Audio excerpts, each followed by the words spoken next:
So it kind of just came together naturally. I've been rocking them, and they reached out, and I was into it. I like to go down a path that other people aren't on, and I think that once I really started wearing Uggs, it just connected. I didn't want to take them off. It's very comfortable, and if you put it together the right way, it's, in my opinion, very hard.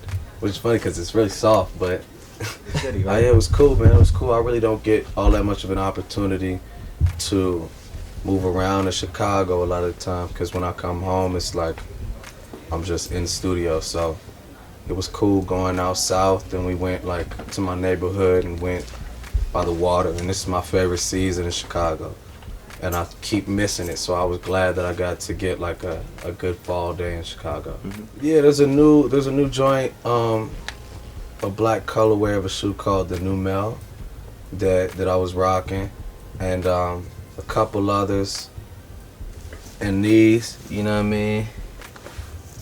But the New Mel is like something that I was really into. That's what I'm saying. I say it'd be hard. Like if we did it like the Wallabies, like dyed them up like Wu-Tang. That's what I want to do, is like dye the classics, like an old school Ghostface Killer vibe. Nice.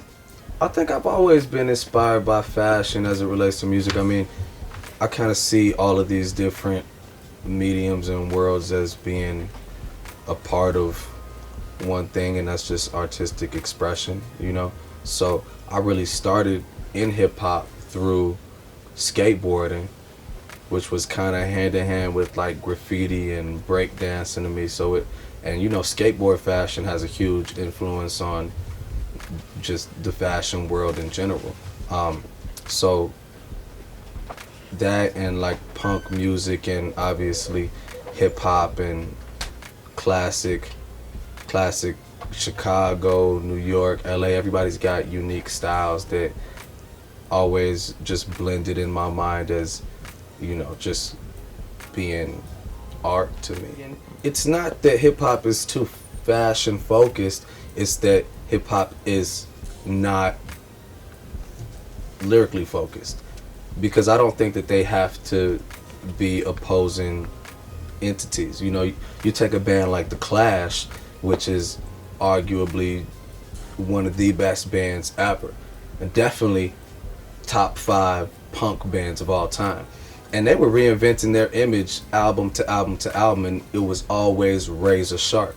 It wasn't an accident. They had a manager, I think his name was Bernard Rhodes, and he was messing with the clothes the same way that Malcolm McLaren was chopping up t-shirts with the Sex Pistols, and then the Clash switched to combat rock, and they're rocking the whole army fatigue, but they're making crazy potent music that's really about things. So I think that it's completely possible and not at all out of the ordinary for music to be substantial, quality, and also fashion forward. Artists like David Bowie, who were just cutting edge, but the music was on the same plane, if not, leagues ahead. So yeah, to answer your question, I don't think hip hop is too fashion focused. It's just that, there's not a lot of quality being put out. Mm-hmm. You could do both.